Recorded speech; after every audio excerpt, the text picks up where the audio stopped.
اچھا بھائی مفتی صاحب، اللہ نے ہمیں ایسے دور میں پیدا کیا ہے جس میں نظر کی حفاظت کرنا بہت مشکل ہے، ہم کیا کریں؟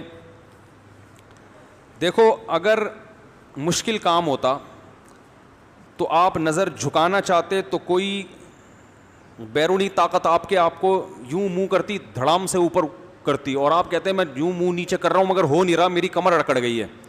پھر آپ کہتے کہ گردن جھکانا بھی مشکل اور نظر جھکانا بھی، بولو بھائی، مشکل. دیکھو، جو نظر کی حفاظت کرنے والے ہوتے ہیں نا، جتنا گندا ماحول ہو یا اچھا ماحول ہو، ان کی صحت پہ کوئی فرق نہیں پڑتا. جو ٹھرکی ہوگا 24 گھنٹے میں ایک عورت نظر آئے گی، اس کو بھی دیکھے گا، بلکہ زیادہ گھور کے دیکھے گا کہ صبح سے کوئی گاہک نہیں ملا. جب یہ لاک ڈاؤن ہوا تھا، لاک ڈاؤن، ایک مجھے مچھلی والا نظر آیا، اپنی ٹوکری میں مچھلی لے کے سائیکل پہ گھوم رہا ہے. سب بند کر دیا گورنمنٹ نے. میں نے اس سے پوچھا خیریت، تم اکیلے کیسے گھوم رہے؟ پولیس والوں نے پکڑا نہیں؟ کہہ رہے پکڑا تھا. پولیس والوں نے بولا یار صبح سے ایک کسٹمر بھی نہیں آیا، 500 روپے دے دے، ناشتہ بھی نہیں کیا ہم نے، 500 روپے دے دے، ناشتہ بھی نہیں کیا اور نکل لیں یہاں سے. کہہ رہے میں نے 500 روپے دی، اب میں گلے میں آرام سے مچھلی بیچ رہا ہوں. تو ٹھرکی آدمی کو سارا دن میں ایک عورت نظر آئے گی، اس کو دیکھے گا. اور جو نظر جھکانے والے لوگ ہیں وہ سینکڑوں گزر جائیں ان کے سامنے سے، یہ ایک گزرے، ان کی صحت پہ کوئی فرق نہیں پڑتا. انہوں نے نہ اس کو دیکھنا ہے نہ اس کو. کہہ رہے یار اللہ نے میرے لیے میری بیوی کو پیدا کیا، ختم. تو یہ کام مشکل جب ہوتا جب آپ گردن جھکانا چاہتے اور ادھر گردن میں فریکچر ہونے کا خطرہ ہوتا، یہ اکڑ جاتی گردن. صحیح ہے نا؟ جیسے یوں کر رہے ہیں تو وہ ہو ہی نہیں رہی. تو ایسا ہوتا ہے بھائی، جیسے ہی کوئی خاتون گزری، آپ کا دیکھنے کا دل چاہ رہا، آپ یوں کر لو، کوئی ٹینشن ہوئی. اور نظر جھکانا تو اور آسان. گردن میں تو پھر بھی ریڑھ کی ہڈی اور گردن کی ہڈی دائیں بائیں ہونے کا خطرہ ہوتا ہے. ایک دم یوں کیا تو پتہ چلا چک آ گئی نا. پلک کو جھپکنے میں، نظروں کو نیچے کرنے میں تو انرجی، میرا خیال ہے اتنی سی بھی انرجی خرچ نہیں ہوتی کہ جسے ڈاکٹر کوئی کہیں کہ آپ کی اتنی انرجی یوٹیلائز ہو گئی ہے، اب آپ 6 پراٹھے کھائیں بیٹھ کے. کہ آپ نے چونکہ پلکیں جب نیچے جھکائی ہیں تو اتنی زیادہ آپ کو طاقت لگانی پڑی ہے کہ اب جب تک 6-7 پراٹھے نہیں کھائیں گے، آپ کی جو انرجی سرو ہوئی ہے یا یوٹیلائز ہوئی ہے وہ اب ریکوری نہیں ہو سکتی. ایسا بھی نہیں ہے. سارا دن بیٹھ کے پلک اوپر نیچے کرتے رہو، کوئی انرجی خرچ، کوئی توانائی خرچ ہی نہیں ہوتی. تو بات اصل میں یہ ہے، مسئلہ ہے ٹھرک کا. جو پوائنٹ ہے نا وہ کیا ہے؟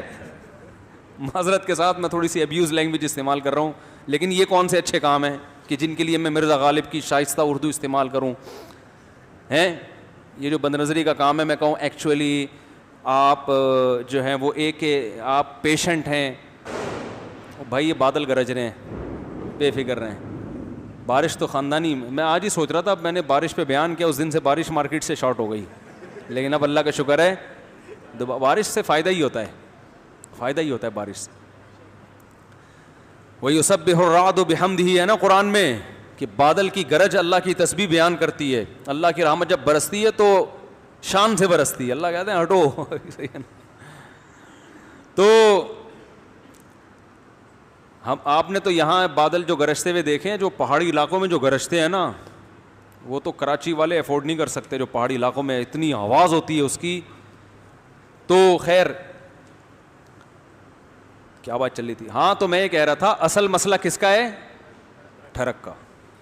تو یہ ٹھرک پوری، اور یہ 4 شادیوں سے بھی نہیں جاتی یہ ٹھرک. یہ بتا دوں، کہیں آپ سمجھو 4 شادیاں کر لوں گا تو جو ٹھرکی ہیں وہ سینکڑوں شادیاں بھی کر لیں، ان کی ٹھرک ختم نہیں ہوتی. 4 شادیوں سے یہ ہوتا ہے کہ انسان میں جو اللہ نے جوان آدمی میں قوت رکھی ہے، وہ قوت اس کو مجبور کرتی ہے بد نظری پر.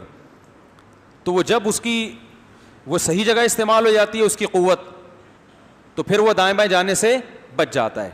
جیسے بھوک ہے نا، بھوک لگ رہی ہے، روٹی کھا لو، ایک نارمل آدمی کا پیٹ بھر جائے گا، لیکن ٹھرکیوں کا پیٹ نہیں بھرتا.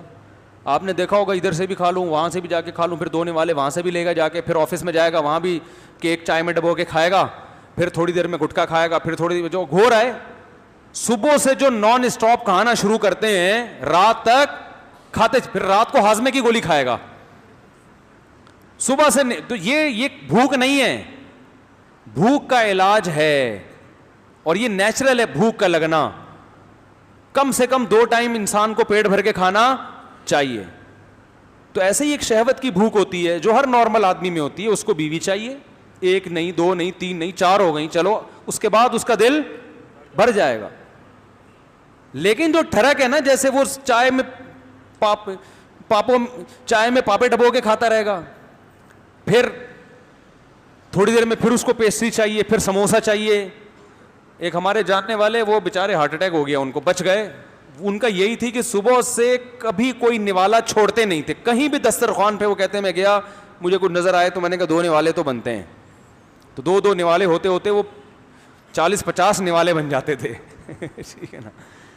تو اس کا اصل علاج ہے بد نظری کا, اس ٹھڑک کا علاج کرو. پہلا تو یہ سنت جو نبی نے بتایا, نکاح کرو. دوسرا طریقہ کیا ہے, اپنے اوپر جرمانہ رکھو. ایک دفعہ بھی بد نظری کی تو اتنے پیسے صدقہ کروں گا. اور وہ ہر آدمی کی آمدن کے لحاظ سے, غریب آدمی کے لیے 50 روپے بھی بہت ہیں, مالدار کے لیے 5000 بھی کم ہیں. سمجھ رہے ہو. تو جب تک اپنے آپ کو سزا نہیں دو گے, جب تک انسان خود اپنی ٹھکائی نہیں کرتا, کوئی معاشرہ تھوڑی کرے گا اس کی ٹھکائی. تو کیوں آنٹی کو دیکھ رہا تھا, ایک ابا ہوتے تو چلو ٹھکائی بھی لگا دیتے. ابا تو پتہ نہیں کس خود ایسا نہ ہو کہ وہ کیا بیچارے, وہ ہے نا. ایک خاتون نے اپنے بچے سے پوچھا کہ بیٹا جان کیسے نکلتی ہے, تم اسکول میں کیا پڑھتے ہو؟ اس نے کہا سائنس پڑھتا ہوں. اچھا بیٹا بتاؤ جان کیسے نکلتی ہے؟ انہوں نے کہا کھڑکی سے نکلتی ہے. ماں پریشان, یہ میرا بچہ باتیں کیسی کر رہا ہے, جان کھڑکی سے نکلتی. بیٹا کھڑکی سے کیسے نکلتی ہے؟ کہہ رہی ہیں وہ جب آپ باہر جاتی ہیں نا تو وہ آنٹی آتی ہیں پڑوس والی, تو جیسے ہی جب آپ گھر میں آتی ہیں نا تو ابو کہتے ہیں جان کھڑکی سے نکل جاؤ. میری بیگم آ رہی ہے, جان کھڑکی سے نکل جاؤ. تو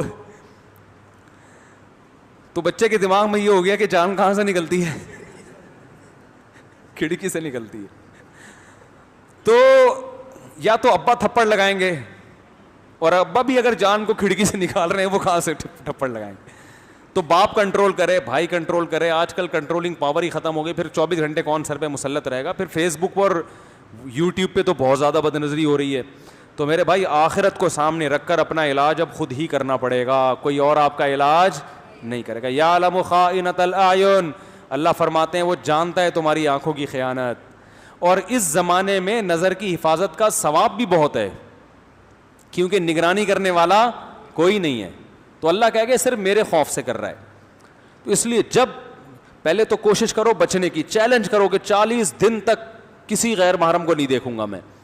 اور پھر جرمانہ لگاؤ اپنے اوپر کہ وہ اپنی سزا کے حساب سے نا, کہ جب ایک دفعہ بد نظری ہو تو وہ پیسے اتنے زیادہ بھی نہ ہو کہ وہ پیسے دینا ہی مصیبت بن جائے, اور اتنے تھوڑے بھی نہ ہو کہ سارا دن بد نظری کر کر کے ریٹ, بھائی ریٹ ہیں ایک دفعہ دیکھنے کا یہ ریٹ چل رہا ہے مارکیٹ میں, تو یہ ریٹ میں افورڈ 100 دفعہ بھی دیکھ لوں تو افورڈ کر. اتنا کم ریٹ بھی نہیں ہونا چاہیے, دیکھنے کے ریٹ کیا ہوں زیادہ ہوں. تو اس طرح سے انشاءاللہ آہستہ آہستہ عادت پڑ جائے گی چھوٹنے کی.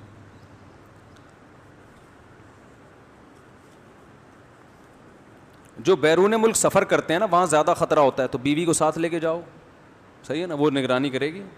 جہاں جہاں جا رہے ہو ساتھ لے کے جاؤ, وہ ایسی نگرانی کرے گی کہ آپ کے, وہ تو جہاں نظر کی حفاظت فرض نہیں بھی ہے وہاں بھی کروا دے گی. ٹھیک ہے نا.